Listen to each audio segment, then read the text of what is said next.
Eu quero ler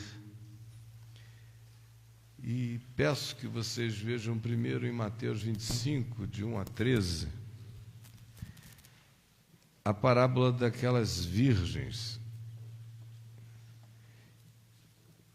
10 virgens, 5 delas eram prudentes, 5 eram levianas. Elas todas eram expressão do conjunto do povo de Deus casado com o Messias que voltará. E o que se diz é: esperem o Senhor, porque vai demorar, vai tardar. E mantenham as lâmpadas interiores, as luzes do Espírito, animadas e acesas com azeite da fé, da esperança, do amor e da alegria no Espírito Santo. Essa é a advertência que Jesus faz aqui, dizendo que deveremos nos manter apercebidos e não dormirmos, espiritualmente falando. Não durmam, fiquem acordados, porque com a demora, e Jesus profetizou a demora da volta dele, num tempo em que os discípulos dele achavam que a maioria deles não iria nem morrer e Jesus ia voltar outra vez. Mas apesar daquela expectativa, daquela geração que andou com ele, que queria ver logo o reino de Deus chegando e se materializando, Jesus deixou claro em todas as parábolas sobre a sua vinda, relacionadas à sua vinda, que haveria um interregno demorado. O noivo iria tardar. Aqui adiante, em Mateus 24, diz que o senhor da propriedade iria tardar. Na parábola dos talentos, o que distribuiu os talentos iria demorar. Em todas elas, ele disse, haverá sensação de demora, de espera. E é por essa espera que o coração de vocês pode se desmobilizar. A primeira desmobilização ele descreve, Mateus 24. Por tardar o noivo, pessoas vão achar que porque estão pregando, anunciando, falando em nome de Deus, elas se tornaram representantes autorizadas de Deus na terra.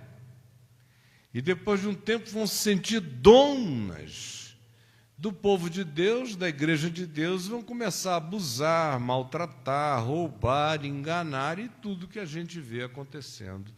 Não só hoje, mas há muito tempo, agora apenas em escala horrorosamente indescritível.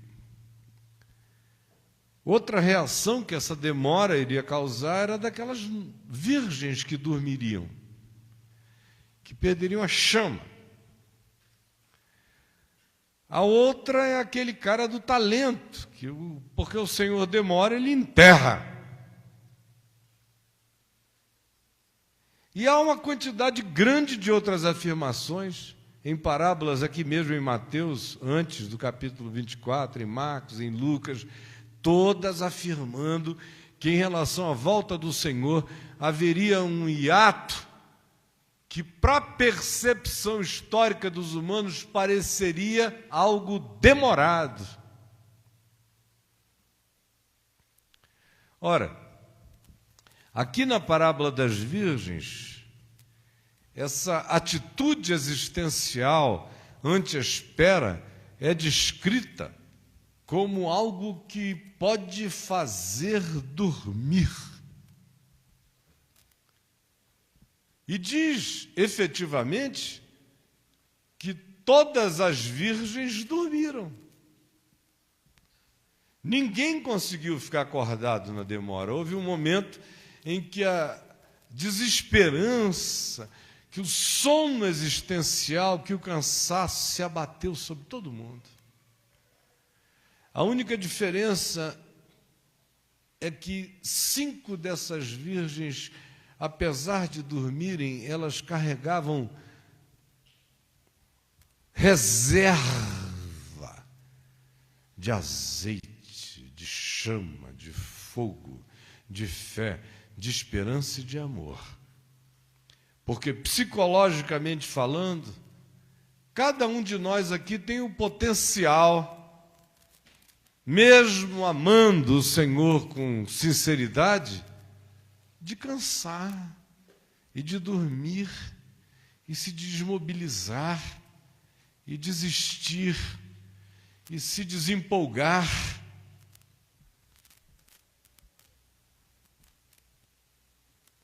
E eu sei que assim como Jesus disse que dentre as 10 virgens nenhuma ficaria acordada, todo mundo sucumbiria ao cansaço e ao sono,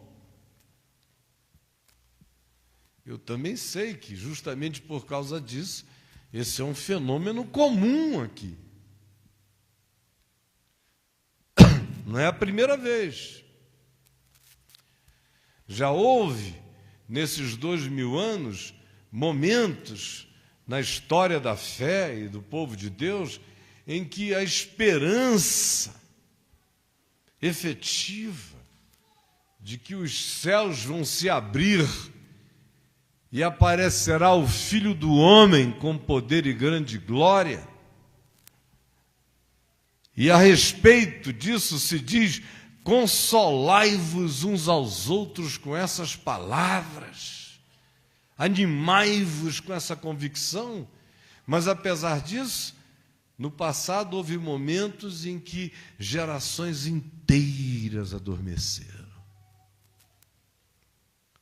Todas as virgens de uma geração, usando o termo e a definição de virgem para caracterizar o ser humano casado com a esperança do Senhor, mas se desmobiliza.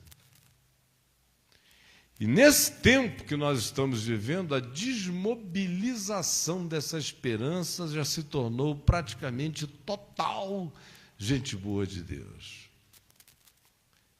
Há uma era forte de desesperança que existencialmente está tomando conta e dando metástase na alma de praticamente todos nós.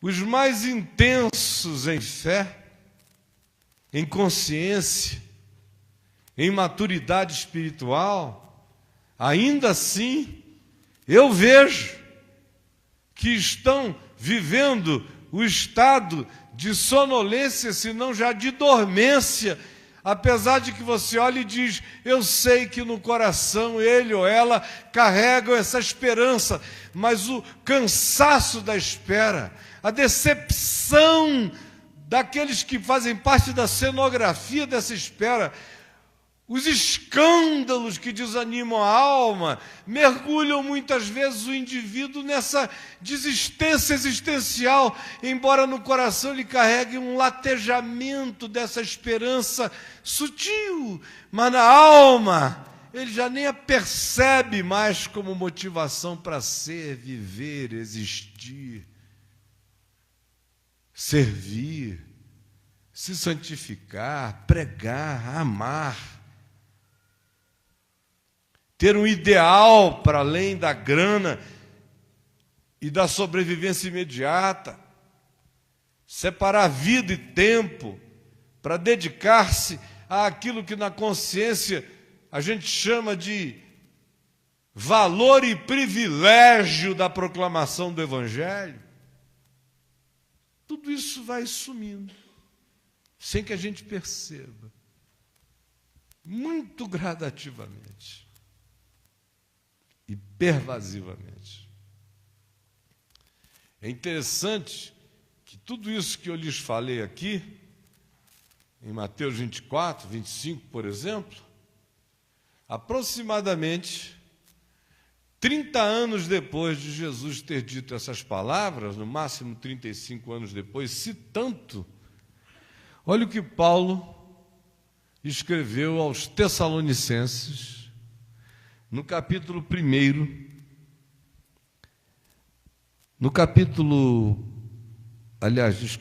primeiro aos Tessalonicenses, no capítulo 4, do verso 13 em diante, em que ele começa dizendo que não queria que os irmãos fossem ignorantes quanto à certeza da volta do Senhor, para que eles não morressem de tristeza, perdendo a esperança. Olha que coisa séria.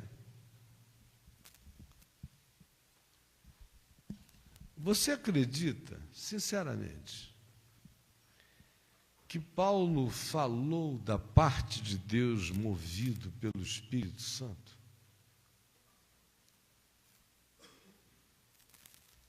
Você acredita? Eu acredito, eu creio. E não é por ignorância, não. Eu estou pesquisando, lendo, faz 40 e tantos anos, com avidez. E minha alma tem um espigão que não tem diabo nem ninguém com poder de arrancar mais de dentro de mim. Eu creio no que ele diz. Para todos nós, se ele disse aos Tessalonicenses que faziam parte de uma igreja 20 vezes mais legal do que a gente aqui, só 30 anos depois do Senhor ter ido, o povo já estava assim, e olha o que ele disse: não queremos, irmãos, que sejais alienados, ignorantes com respeito à volta do Senhor, à ressurreição dos mortos, aos que serão arrebatados para irem ao encontro do Senhor nos ares, porque guardar essa consciência é aquilo que pode nos salvar de cairmos no sono da tristeza, que é fruto de uma existência sem esperança existencial desse nível. Porque se eu perco essa dimensão, as demais esperanças do tempo presente não têm o poder de me consolar. Me consolar na perda, na morte, na falência, na perseguição, na doença, na metástase, no sepultamento, na angústia, não tem. Só acha que pode ser diferente quem até agora ainda viveu vida de algodão doce. Porque quem já passou pelos corredores polonês da existência sabe que o melhor amor de homem não anima uma mulher em desespero existencial, que a maior garantia de paixão feminina não levanta um homem de uma falência radical, que o conjunto maravilhoso da família, que é extraordinário e é graça de Deus e provisão divina para a nossa esperança cotidiana, tem um limite quanto ao fato de não conseguir nos engravidar para uma esperança que transcenda determinados níveis de dor no mundo. Por isso, Paulo diz, 30 anos depois, olhem, não quero que vocês sejam ignorantes com respeito a esses fatos da nossa esperança, para não vos entristecerdes como aqueles que vivem sem essa sublimidade de esperança no coração. Sim, como aqueles que não têm esperança. Pois se cremos que Jesus morreu e ressuscitou, você crê nisso? Diga amém.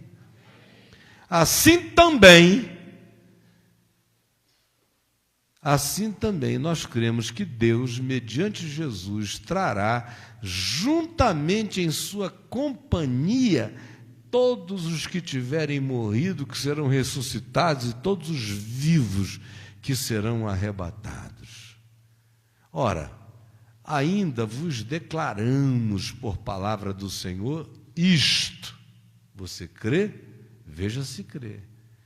Nós, os vivos, os que ficarmos até a vinda do Senhor Jesus, de modo algum precederemos os que dormem, os que já morreram, ressuscitarão primeiro do que nós, num átimo imensurável de tempo. Porquanto o Senhor mesmo, quando Ele der a palavra de ordem, quando Ele disser, chegou a hora, quando for ouvida a voz do arcanjo, quando o universo inteiro ouvir o ressoar da trombeta de Deus, Jesus então descerá dos céus, das camadas dimensionais impensáveis, e entrará no tempo e espaço, ao sentido e percepção de todos. E aí os que tiverem morrido, tendo fé em Jesus, ressuscitarão primeiro. Depois nós, os que estivermos vivos nessa época, os que ficarmos, seremos arrebatados juntamente com os que forem ressuscitados, e entre nuvens nós iremos todos juntos ao encontro do Senhor nos ares, e assim estaremos para sempre com o Senhor. Consolai-vos uns aos outros com essas palavras.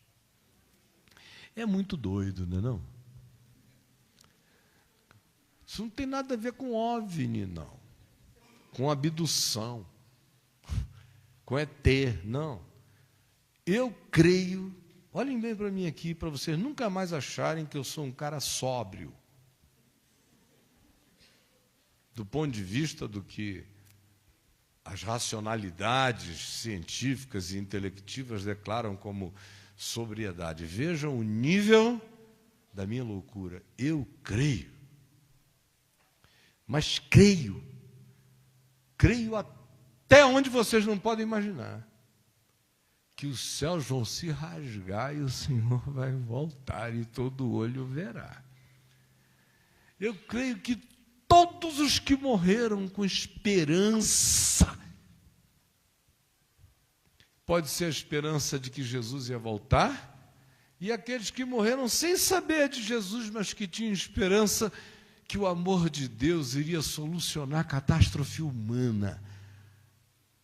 Quem morreu nessa esperança vai ressuscitar. E todos os que estiverem vivos, dizendo, Deus, visita a terra. Deus, faze cessar o pranto, a lágrima, a mentira, a corrupção, a injustiça, a insanidade, a loucura, porque os homens não conseguem, porque não existe boa vontade em nós suficiente para parar a nossa morte. Por isso eu te peço, vem, Senhor Jesus. E eu creio que quando isso acontecer, se eu ainda estiver vivo, se eu estiver aqui, eu vou ser absorvido numa experiência supra, intra, infra, transquântica. Sugados. E sem morrer, receberei o corpo glorificado de Jesus na ressurreição. Aí eu atravesso essa mesa aqui para lá, para cá, e estou concreto. Glorioso, Gabriel vai me olhar e vai dizer: cara, você ficou um espetáculo. Meu futuro é glorioso. Olha outra loucura. Se o cara tem que ser de uma arrogância danada ou de uma fé doida para dizer isso, meu futuro será glorioso eternamente. O cara não tem que ser um megalomaníaco para dizer um negócio desse. Meu futuro será eternamente glorioso. Tornar-me-ei absolutamente lindo como Cristo. É surto meu? Pode ser. O Novo Testamento, no entanto, diz que deveria ser convicção de fé, dinâmica existencial, dunamis interior, motivação incessante, pulsando na alma de todos nós de dia e de noite. Olha o prosseguimento do texto. Vocês viram que eu não vim pregar, eu vim conversar. Irmãos, capítulo 5, relativamente aos tempos concernentes à volta do Senhor, ou às épocas, às eras, não há necessidade que eu vos escreva, pois vós mesmos já estáis inteirados com precisão de que o dia da volta do Senhor não tem precisão. A única precisão sobre tempos e épocas da volta do Senhor que recebemos como instrução é que é certeza absolutamente precisa que ninguém pode precisar o dia, a hora da volta do Senhor. Isso eu sei com precisão acerca da impossibilidade de se definir tal precisão, porque o Senhor virá com a imprecisão de um ladrão à noite. Ladrão que vem com precisão é amante da dona da casa. Esse vem com precisão.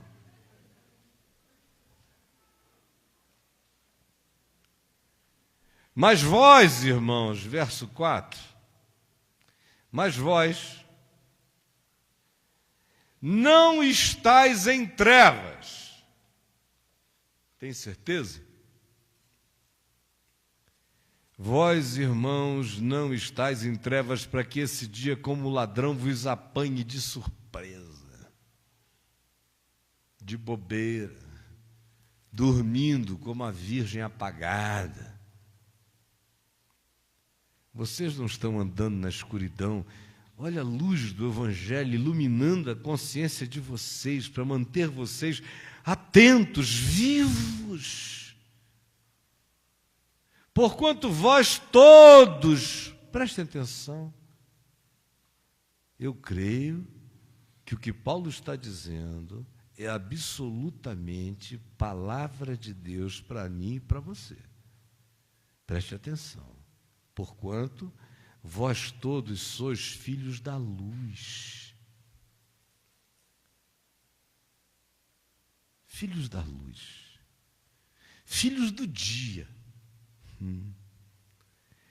Nós não somos da noite, nem das trevas. Assim, pois, não durmamos como os demais, pelo contrário, vigiemos e sejamos sóbrios. Ora, os que dormem, dormem de noite, e os que se embriagam, é de noite que se embriagam. Nós, porém, que somos do dia, sejamos sóbrios, revestindo-nos da couraça da fé, do amor, e tomando como capacete a esperança dessa salvação, porque Deus não nos destinou para a ira, mas para alcançarmos salvação mediante o nosso Senhor Jesus Cristo, que morreu por nós, para que vigiemos, quer durmamos, vivamos em união com Ele, para que vigiemos pelo fato de que no Senhor Jesus, que morreu por nós, Ele o fez, E nós deveremos saber que quer vigiamos, quer durmamos, nós temos que aprender a viver em união com Ele. Dormir aqui no verso 10 significa morrer. Quer vivamos, quer morramos, vivamos em união com Ele, porque a morte não mata mais ninguém. Consolai-vos, pois, uns aos outros e edificai-vos reciprocamente, como também estás fazendo. Agora olha aqui para mim. Paulo, obviamente, está usando imagens aqui da terceira década do primeiro século. Não tinha luz elétrica. O mundo que a gente conhece só começou a existir de 220, 230 anos para cá, da Revolução Industrial para cá, com eletricidade, à noite. Mas antes da Revolução Industrial, a noite era treva, na concepção da sociedade humana. Quem é que saía à noite? Até 250 anos atrás, quase que de maneira absoluta. Quem saía à noite era o ladrão, era o estuprador, era a prostituta, era o comedor delas, era o boateiro, era o cara que ia para qualquer outra algazarra noturna, era o que saía à noite. Hoje, para nós, isso não significa nada, não é? Para nós, tanto faz se está dia ou se está noite, está tudo ensolarado. SEB. Aí, tanto faz. Tem alguém aqui com um conflito que diz, não posso resolver isso porque é 2:30 da manhã. Não, você pega o seu carro, anda na claridade, para onde você quiser, só é não dar bobeira, a mesma que você não deve dar de dia também. Então, o que Paulo diz aqui não dá para ser entendido por nós hoje.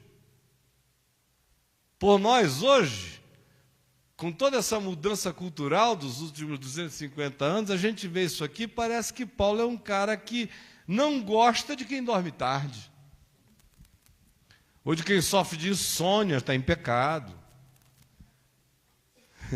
O que eu já atendi de gente em aconselhamento na igreja, pegando 1 Tessalonicenses 4 e 5, gente que não conseguia dormir, gente que tem problema mesmo de funcionalidade, de adaptação de horário de sono, mas que se sentia culpadíssima, porque dizia, será que eu sou da noite? Será que eu sou das trevas, pastor? Eu digo, não, minha filha, você só não tem sono à noite e adora dormir de dia. Só tem que encontrar um marido que compreenda. É só esse problema. O resto está tudo bem, espiritualmente falando, seja útil à noite e descanse bem de dia.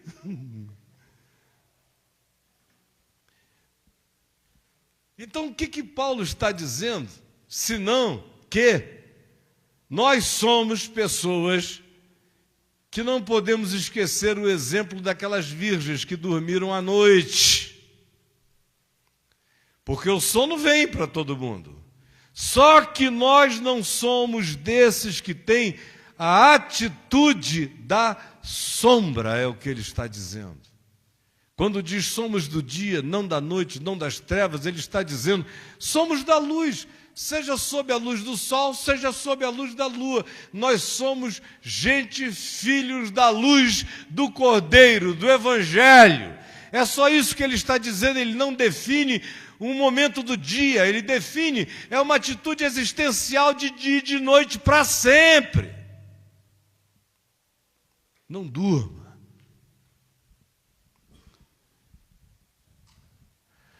Aqui em Efésios, Paulo diz no capítulo 5, quais são as características dessa existência noturna e quais são as características dessa existência do dia, da luz, espiritualmente falando. Ninguém, por favor, me entenda mal, certo? Olha aqui em Efésios, no capítulo 5, o que Paulo diz. Primeiro, descrevendo, por antítese, o que é viver nas trevas, porque a gente vai vê-lo logo aqui adiante, dizendo que o fruto da luz, verso 9 do capítulo 5, consiste em toda bondade, justiça e verdade. Aqui ele estabelece o parâmetro do que é luz. No contexto antecedente, ele está descrevendo o que é existir na escuridão existencial. O que é ser um morcego espiritual na vida, ao invés de ser um ente da luz no Evangelho. Aí ele fala no capítulo 4, verso 31, depois de já ter descrito em cima: não mintam, não fiquem tomados de ódio, não furtem, não encham a boca de energia, de palavras torpes. Verso 31, ele diz: deixem longe de vós a amargura, a cólera, a ira, a gritaria, a blasfêmia, a malícia. Verso 3 do capítulo 5, ele diz: a impudicícia, a falta de pudor e toda sorte de escracho, de impureza ou de cobiça, nem sequer se nomeie entre vós, nem conversação, papo perverso, torpe, feito e construído com a energia da infâmia, da calúnia, ou daquela atitude tomada de um cinismo que desconjunta a existência do próximo, mais do que o chamado palavrão, a conversação torpe, é essa energia que vai entorpecendo o nosso sentido e o do outro, quanto a impedi-lo de perceber a realidade. Tamanho é o volume e o derrame do que não é real, sendo atribuído a pessoas pela nossa boca para outros. Nem se nomeie entre vós a conversação torpe, nem palavras vãs, nem idiotice, ou as chocarrices, aquela atitude que não consegue parar do escárnio jamais. Coisas essas inconvenientes, horrorosas. Também ele diz sobre trevas: não se ache entre vós nem incontinente, nem impuro, nem o avarento, o pão duro, porque todo avarento é idólatra. Isso é treva.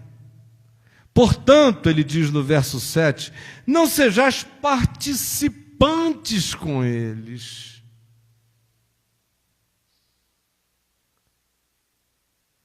Pois outrora éreis trevas,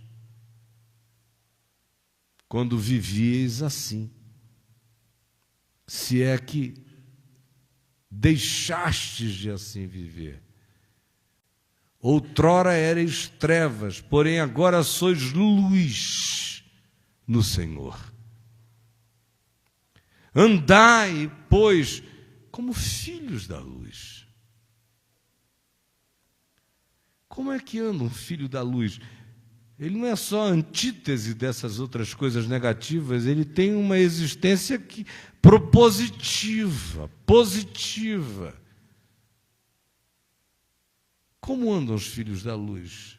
O verso 9 diz que a gente discerne o filho da luz pelo fruto da luz, porque o fruto da luz consiste em toda a manifestação de relacionalidade bondosa, de justiça, de verdade nos vínculos, provando sempre e optando e priorizando sempre aquilo que na nossa consciência a gente sabe que é agradável ao Senhor. E não sejais cúmplices nas obras infrutíferas das trevas, antes, porém, reprovai-as, porque o que eles fazem em oculto, o só referir é vergonha. Então, olha aqui para mim. Cansados, quase todos estão. Que tal um momento de verdade? Sinceramente falando, não fique querendo dar uma de super-homem, não. Se você honestamente olha para o coração e diz, eu ando cansado, eu ando com sono,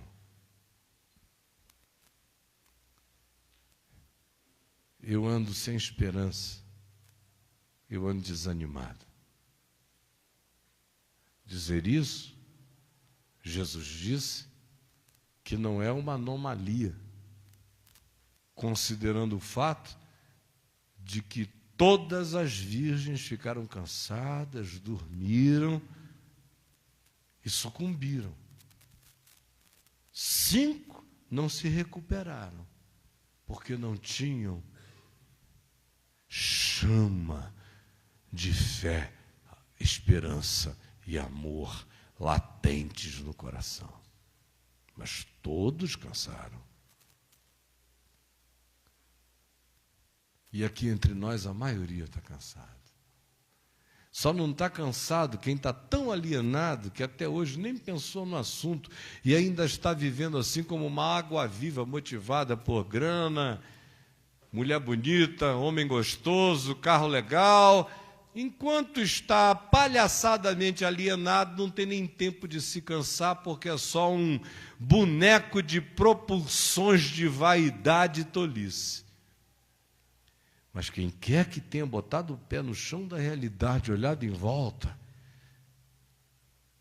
e esteja assistindo o que se chama de igreja, apresentar o maior fenômeno de bruxaria histórica que a civilização humana conheceu, não praticado por bruxos e feiticeiros, mas por pastores, padres, sacerdotes, bispos e pessoas que carregam o nome de Deus nos lábios, mas têm o coração imacumbado de maldade e de engano. Assistir a isso também desanima a alma até a morte. O cara começa a dizer, por que eu estou servindo a Deus sozinho? Se todos os que são os representantes desse negócio aí são os ladrões, enganadores, falsários, por que eu vou purificar meu coração? Por que eu é que vou ser honesto? Por que eu é que vou ser generoso? Se eles só pegam e não dão nada para ninguém? Por que eu é que vou trabalhar quando eles vivem viajando nos seus jatos, helicópteros e gastando fortunas arrecadadas em nome do povo de Deus? Por que eu vou fazer isso? Aí começam outras coisas a vir no coração. Será que o Senhor vem mesmo? Por exemplo, eu conheci pessoas aqui no Brasil há 35, 40 anos atrás, que eram pastorezinhos, jovenzinhos, muito crentes, piedosos. Um deles eu nunca mais vou me esquecer. A primeira vez que eu o vi foi num encontro na Europa, em Amsterdã, aí por 85, 86, onde eu fui falar. E vários brasileiros foram no encontro mundial, tinha lá umas 13 mil pessoas do mundo inteiro, 170 nações representadas, e eu fui representando o Brasil para pregar lá. E havia uns 500 brasileiros entre aqueles 12 mil do mundo todo. E eu me lembro que um dia, sentado aqui no auditório, eu vi esse moço bem à minha frente, e alguém estava dirigindo um louvor lá, um irmão africano, com aquele ritmo gostoso africano, e todo mundo feliz, louvando. E eu olhei, e esse rapaz estava assim com a mão para cima, lágrimas nos olhos. E eu fiquei tão comovido, falei, Senhor, preserva ele. A gente deve ter mais ou menos a mesma idade, eu só sou ministerialmente muito mais maduro do que ele, porque eu estou na jornada há muito mais anos e ele chegou agora. Mas conserva o coração dele com essa alegria no Senhor. Bom, faz 30 anos, foi 85? Vai fazer 30 anos agora. Agora, 2 semanas atrás, eu li um texto dele na internet, dizendo que o Senhor vai voltar, tanto quanto já voltou. E quem quer que fique esperando o Senhor voltar, rasgando os céus, vai se frustrar. Porque a única maneira de Jesus voltar para nós é se a gente se reunir 2 ou 3, invocar o nome dele, aí ele está entre nós. Aí ele volta todo dia, mas ficar esperando o que Paulo manda ficar esperando é tolice, porque o Senhor não vai voltar nunca mais. Só que essa expressão de negação da Escritura, que não é nova, por exemplo, na década de 30, isso tomou conta da igreja no mundo, depois morreu. Houve períodos anteriores em que houve essa barrigada. Agora, no entanto, eu nunca assisti nada mais desesperançante do que o que está acontecendo hoje. Porque com essa teologia da prosperidade perdeu-se toda esperança eterna. Na Reforma Protestante, o que a Igreja Católica vendia para construir o Vaticano? Indulgências. Indulgências de salvação, perdão de pecados para o indivíduo alcançar a vida eterna, não é? Manda a Universal vender indulgência e perdão de pecados, ver se ela vai arrecadar dinheiro hoje. Porque ninguém está afim de perdão de pecados, nem de nada disso, não. O cara quer uma Ferrari, um carro, 2 casas, qualquer outra coisa. O céu pode esperar. Prosperidade é aqui. A esperança transcendente morreu. Você pode perguntar a esse povo inteiro que enche esses templos aí, para lá e para cá, dando essa grana, fazendo esse Rock in Rio eterno, que não acaba nunca, nesses shows que não podem parar. Quantos deles estão ali com esperança genuína de que o Senhor vai voltar? Não, gente, está todo mundo ali com esperança de que o Senhor vai me abençoar e um gatão vai me visitar. Uma gatona vai me dar. Alguém vai me contratar. É só isso. Morreu. Acabou. Acabou mesmo.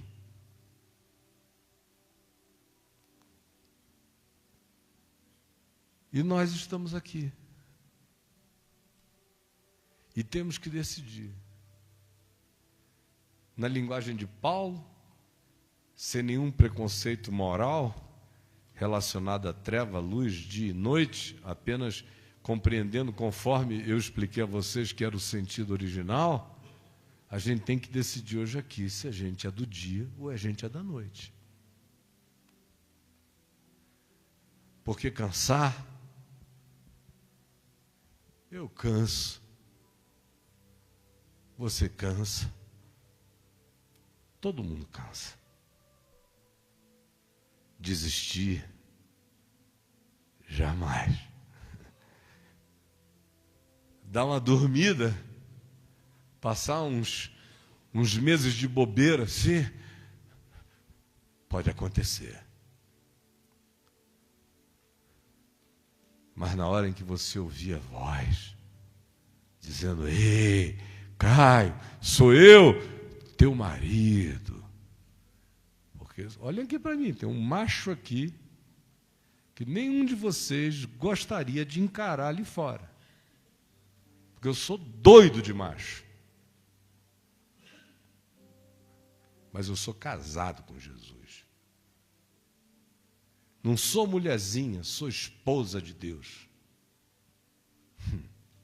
Esposa de Cristo, noiva de Cristo.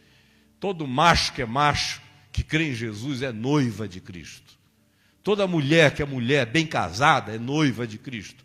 Toda solteira, bem solteira, que ama Jesus, é noiva de Cristo. E o Minotauro, se converter, vira esposa de Jesus.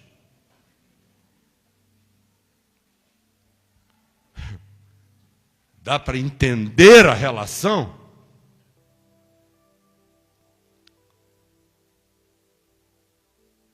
Se o meu marido espiritual disser, olha a androgenia dessa relação. Se o meu marido espiritual disser, Caio, o que importa é que eu, no fundo do meu coração, jamais tenha esquecido a voz dele e eu me desperte na mesma hora. Na mesma hora me põe em pé. Agora o ideal é que a gente evite dormir. Vamos levantar.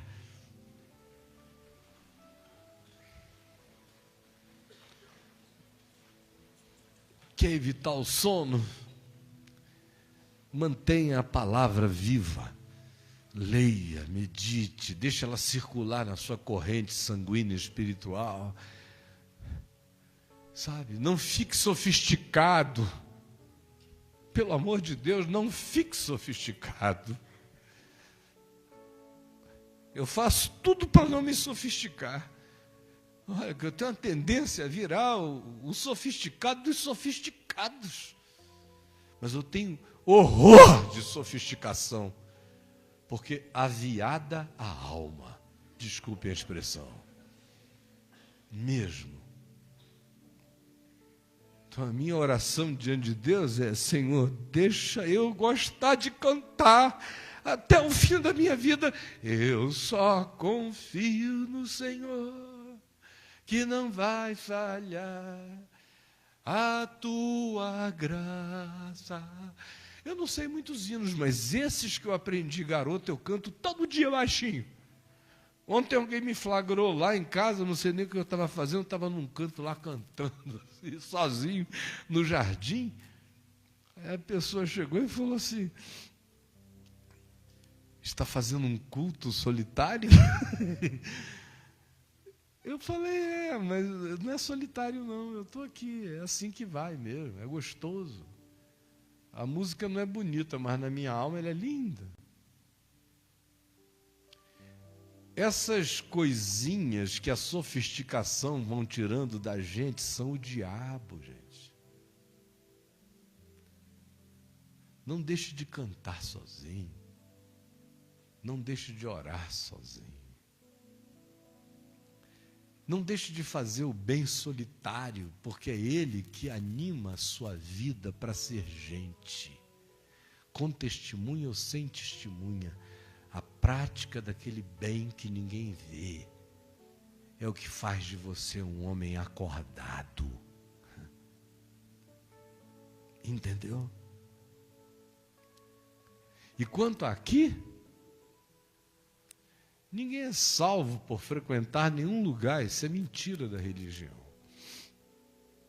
Se você nunca mais quiser vir aqui, nem a lugar nenhum, não é por causa disso que você vai perder nada da salvação, você só vai perder instrução, segurança, compreensão. Porque, por exemplo, eu vim hoje aqui para não pregar, bater um papo com você, mas eu sei que as basicalidadezinhas que eu disse a vocês, sem nenhuma sofisticação, plantaram na mente de vocês um extrato de compreensão que não vai sair nunca mais. Nunca mais vocês vão esquecer, porque eu não prego para as pessoas esquecerem. Quando eu prego é para nunca mais esquecerem. E ninguém vai esquecer. Eu já vivi demais para saber que o evangelho pregado com sinceridade, simplicidade, ou converte ou atormenta o cara para o resto da vida. E eu peço a Deus que seja assim comigo, ou se convertam ou se atormentem, em nome de Jesus. É a minha oração, Senhor, ou conversão ou tormento até o último dia, para ver se acordam. fé vem pelo ouvir a palavra de Deus. Ouvir, quando Paulo diz, não é que a fé só cresce se alguém falar oralmente. É que naquele tempo não tinha, ninguém andava com Bíblia para ler. Você só ouvia o Evangelho se alguém falasse nos dias de Paulo. Por isso é que a fé vem pelo ouvir, mas ouvir é internalizar, é compreender, é ler, é perceber, é trocar, é dialogar. Daí, e só por isto, esse encontro aqui é fundamental. A gente se roça, um acorda no outro. Às vezes a gente se tropeça e se acorda. Quero pedir a vocês, sem religião, sem uma gota de religião, só em nome da singeleza do Evangelho de Jesus.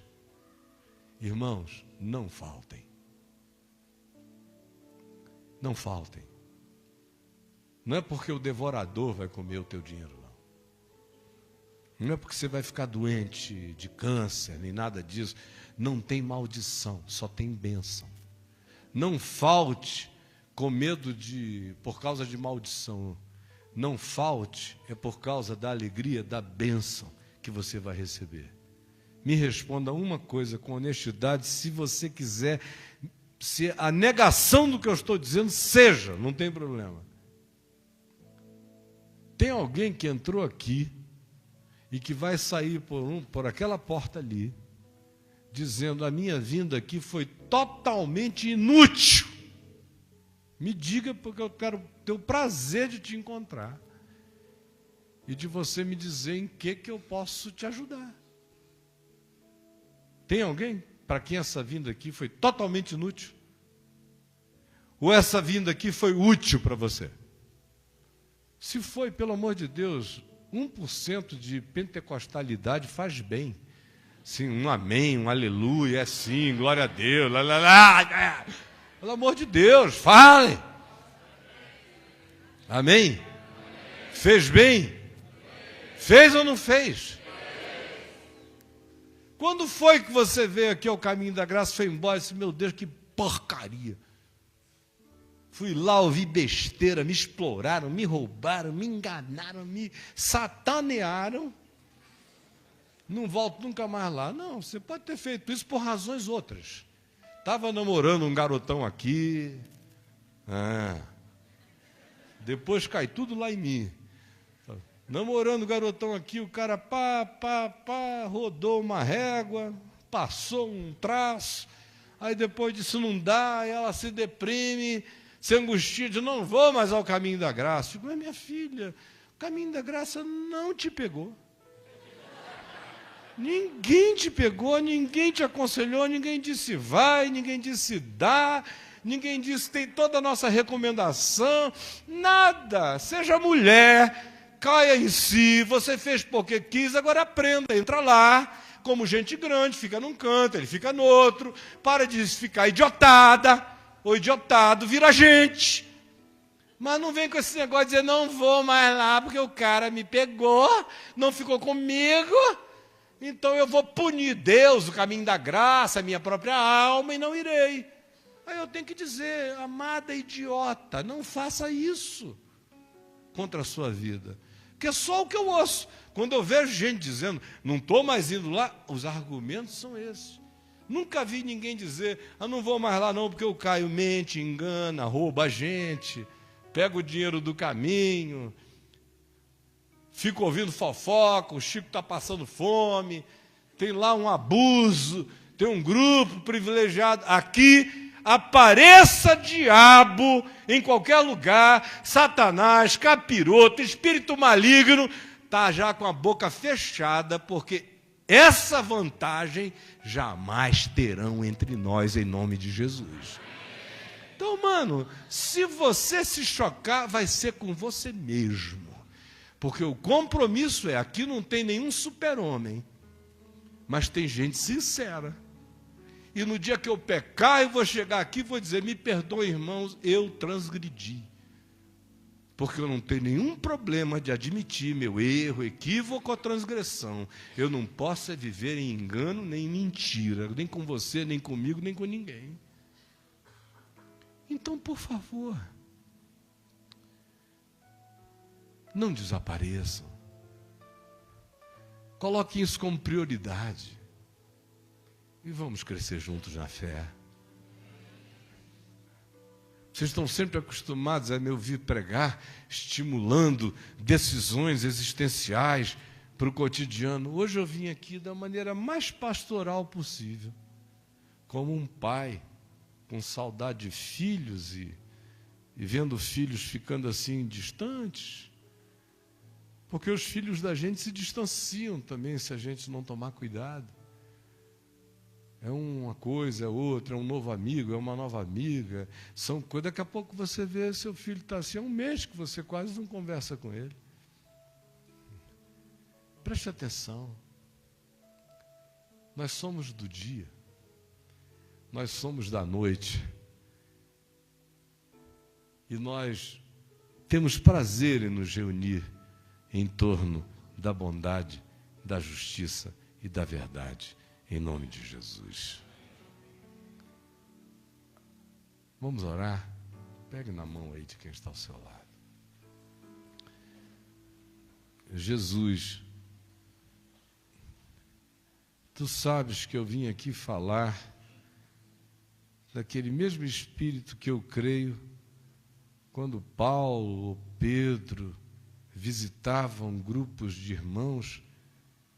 No meu coração eu sei que era assim que eles falavam, com essa simplicidade, com essa ternura, com essa exortação, com esse chamado à perseverança.